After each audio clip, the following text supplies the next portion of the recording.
Oh no, they're going to get mad at us again. They're going to get mad. They're going to call us liars and fibbers and anti-Disney and all that, but we got to go there because Disney World was rather empty on the 4th of July. No, really, truly, some of it was flat out empty, and we'll show you where that was.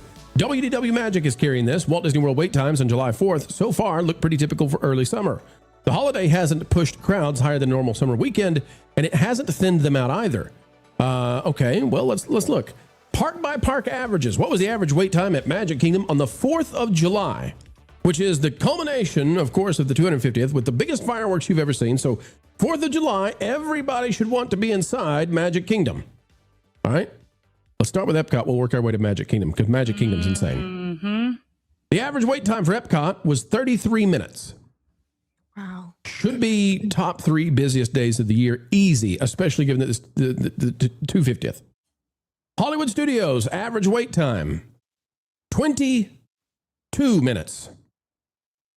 Animal Kingdom, which did nothing for the 4th, the same as Hollywood Studios and above Magic Kingdom. If you went to Magic Kingdom for the 4th of July, the average wait time was 19 minutes. That is remarkable. Now, it goes on to talk about the highest wait times. Of course, they're all the ones that have Lightning Lane Premiere, because we know that slows down the attraction. But here's the full wait times by the parks, and you can see Light Cycle Run, Lightning Lane Premiere, it artificially inflates the wait time. Average wait time was 56 minutes. Seven Dwarfs Mine Train, same thing, 52 minutes. Legit, this is actually legit time. Space Ranger Spin, 50 minutes. Peter Pan's Flight, 40 minutes, okay? All right, let's go down. And but as I do this, I want you to see Magic Kingdom has so many rides. So it can absorb crowds better, right? It should be able to, but I think people were packed at Epcot. The rides weren't what they were there for. They were there to see the fireworks at Epcot. They were bar none. Beautiful. So now, that's just now at Epcot, you've got 90 minutes for Test Track, 79 minutes for Guardians of the Galaxy, 52 minutes for Frozen Ever After. Now, I'm not trying to say that either Magic Kingdom, because Magic Kingdom has so many rides, even though it has the lowest average wait time, it still has a ton of rides to absorb. I'm not trying to say that Magic Kingdom or Epcot were empty, so I want to be very clear about that. But when we get down here, empty it was indeed at Hollywood Studios.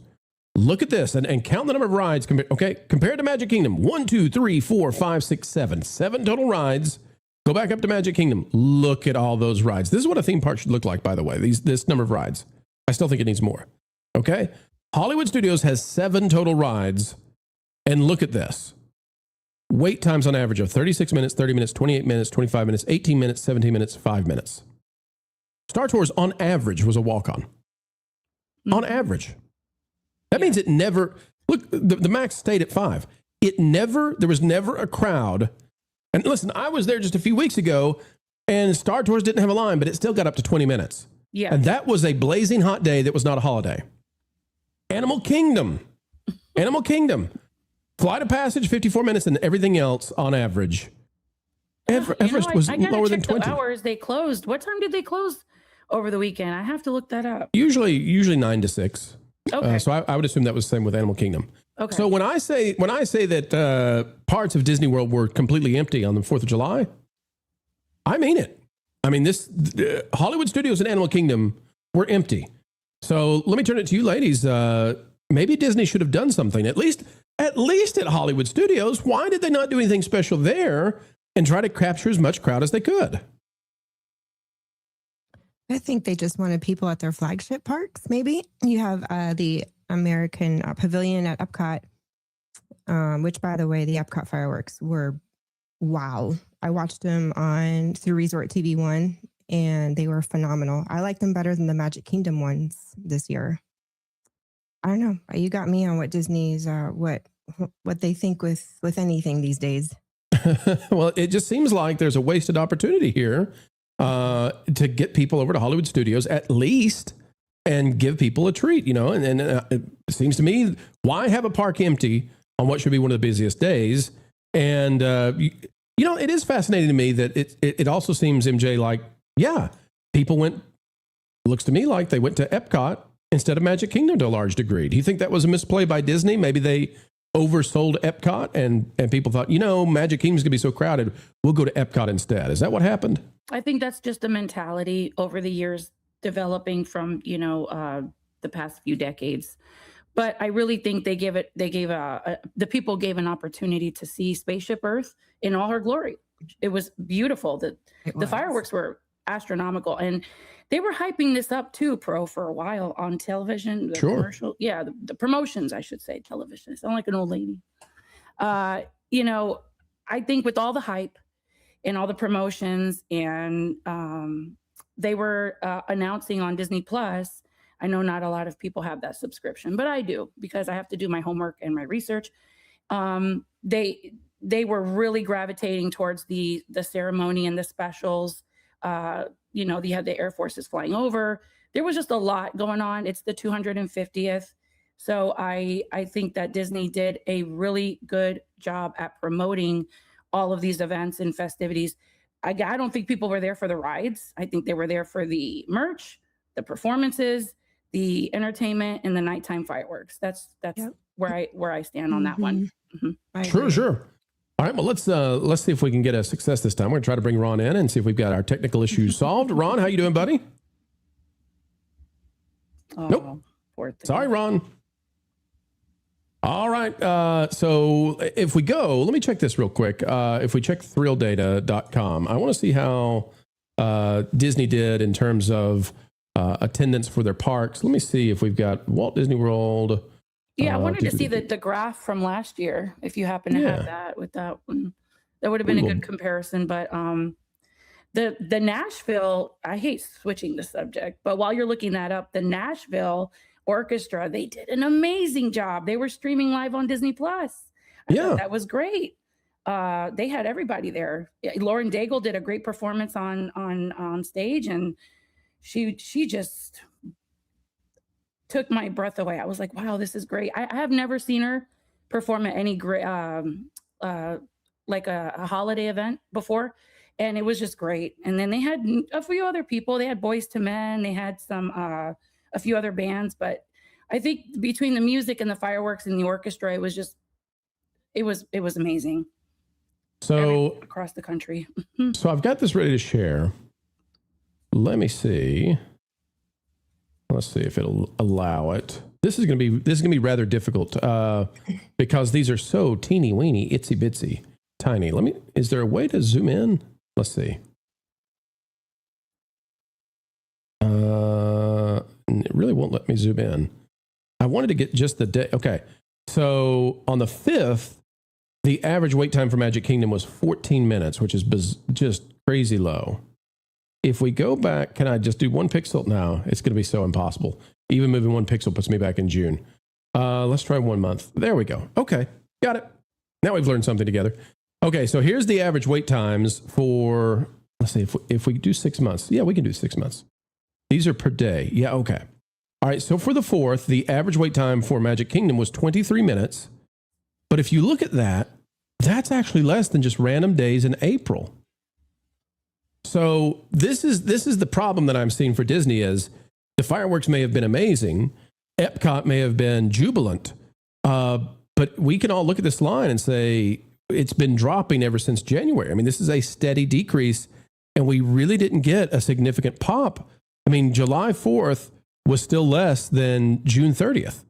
And that just seems bizarre to me. But now, Epcot may be different, and we can look at that in just a second, but that's Magic Kingdom numbers, and I think that's a problem for Disney.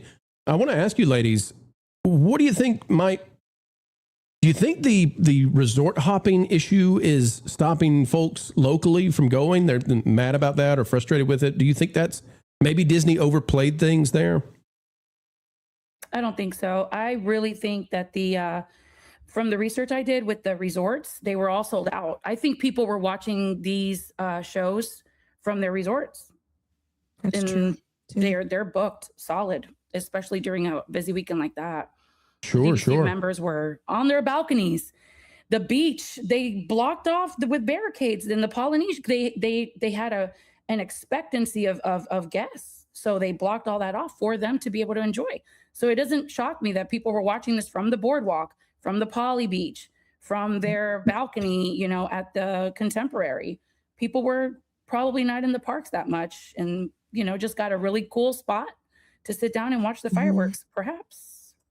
That is a good point that people may have been watching from the hotels. I also think that in the age of the internet, people are probably tuning in to a larger degree. They're tuning in online, as so many people did. You were just saying that you were watching via one of the streamers, and so that may be the case. If I go to average Walt Disney, let me show this to you. Let's see, pull that up. If we go to the average Walt Disney, and by the way, we correlate these wait times with attendance. If we go to just entire, all of Disney World Resort, we can see that July 5th and 6th are low. July 4th, if we can hit it, 23 minutes wait time at the rides, way lower than what we've seen in the past, just back in April and February. So I don't know. There really is something to be said now that Disney World is hitting crowd levels in spring, and crowds are not showing up in the summer. This is it's really fascinating to me because the 4th of July, this was special. And as you said, the fireworks were special. Yeah. And it doesn't seem, I mean, look at this. If we hit this number right here, right? The week of the 4th is a low point for Disney World. If we go all the way back, let's see, when was the last time we hit this low? 23 minutes for a weekly average. Did we ever hit that? Well, now just keep in mind too, and you can correct me if I'm wrong, but from what I read, the Magic Kingdom was sold out for the 4th of July, but the wait times were low, like you were showing on the graph. I just don't think. Yeah, because people flooded Main Street. Yeah, they were flooding Main Street, so they weren't on the rides. They were participating in all of the entertainment. And so it was almost impossible for even an annual pass holder to get in. But a lot of people were also last night, because the Magic Kingdom has fireworks for the 4th of July from the 3rd to the 5th. And they were watching them from the TTC last night too. A lot of people were streaming it. So I think people have found a way to maneuver away from the crowds. Like, you know what, let's enjoy this from our balcony. Let's just go to the Ticket and Transportation Center. As crazy as that sounds, you can get a really good spot and enjoy that little show. And then maybe go out to dinner or something afterwards. I'm just saying. Let's try bringing Ron in one more time. Ron, do we have you? Oh, the frame rate looks better. Hey, we do have Ron to some degree. All right, Ron. Hopefully it's better. It is better. I don't think we're optimal, but Ron, tell us your thoughts on Magic Kingdom, Epcot, attendance levels, and particularly Hollywood Studios and Animal Kingdom really struggling on the 4th of July. Maybe Disney should have planned some things there to balance that out a little better. Well, you know, I'm wondering, I think a lot of people go to Hollywood Studios, Animal Kingdom on their first couple days of the vacation. I was there on the 1st at 3 of the parks. I was at Hollywood Studios. I was at, then I went to Epcot, then I went to Magic Kingdom. And the crowds were what I would expect in the summer. They weren't super high. They weren't super low. As far as wait times were concerned, I can tell you what the listed waits are and how fast I got on things. All right, walk us through that because, for Millennium Falcon Smuggler's Run. So Ron, we're on a 5 to 7 second delay, but that's gonna be okay. We'll work through it. Ron, so you were at the parks on the holiday. Walk us through were the wait times inflated because you know that what you're saying sounds a little bit different, and I'd love to hear your thoughts on it. Okay, so I did use single rider line. The wait time for Millennium Falcon Smuggler's Run was listed at 60 minutes. I went to the single rider line and it was a walk-on for me. And I walked in right behind a group of 6 people that also decided to go single rider line, even though they were a group. And I was right behind. They got split up a little bit, but they also all got on the ride. Then I got on the ride and we were all together. Then the same thing happened at Remy's Ratatouille Adventure. When I went over to Epcot, there was a 45-minute listed wait time. I went to the single rider line, got on in 5 minutes. Then, let's see, then I was over at Magic Kingdom and the wait time was for The Little Mermaid, Ariel, was listed at 20 minutes. I did not get in a single rider line because there's not a single rider line, and I still got on in 5 minutes. So and that was completely unexpected. On the 1st of July, I know that it wasn't the official last day until yesterday, the Carousel of Progress, but also Carousel of Progress, I just, I walked up, waited for the turn to happen, and then walked in, and there wasn't much of a wait for that. I know there was on the last day, but there wasn't on the 1st of July. So basically, I didn't feel like the parks were really particularly busy for a 4th of July weekend. It did seem that they were busier a little bit, like the numbers were up from the last several years. I think for the 250th, that there were more people than there were the last several years, but it just didn't feel like the parks were tremendously busy. I still have yet to go and check out the whole Disney Springs or the resort hopping thing. I haven't even tried to go to a resort yet, but hey, they won't let you. I don't Ron, know. let me jump in, and folks, I apologize for the ton crosstalk, of but the crosstalk chatter. will make sense because Ron is hearing me 7 seconds after you all hear. Ron, walk us through the theory about, and I, I'm not trying to choose a side here. I just would love to hear your opinion about this. You may side with the ladies. I'm just curious, what do you think about the idea that folks went to the parks, but they were not there for attractions? They were waiting at Main Street, making sure they had the view for the best firework, viewing possible. They were at World Showcase Lagoon. Did you see any of that? Was that your experience? Or was it your view that the theme park was sort of working the same way as usual?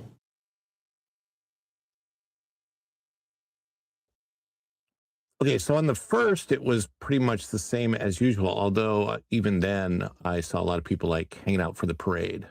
Yeah, it did seem like fewer people were trying to get on rides. I think, and especially from what I saw even in the streaming views and things like that, it just seemed like just people were parked in Main Street, parked in the hub, and really just there for the fireworks. So I have no idea. but that's what it kind of looked like. Well, folks, if we look at those stats again, there's one thing that seems to be sure, and that is the decreasing line means Disney's got to get this turned around. They do not want to be going all the way through, the fall season, and things like resort hopping going away. If that decreases attendance, they get a problem. And I'm sorry, but depending on Mickey's Not So Scary is not a great way to fix this. 4th of July, empty at Hollywood Studios, Animal Kingdom, Magic Kingdom, and Epcot, different situation. And take heed of what the ladies are saying here about folks not wanting to do an attraction lest they lose their spot. It was like Star Wars opening day. They were trying to make sure they had a perfect place at the hub to see the fireworks. But Hollywood Studios and Animal Kingdom on 4th of July. You heard it here, folks. Basically empty for Independence Day. Thanks for watching That Park Plays News. For more information, consider checking out www.thatparkplace.com.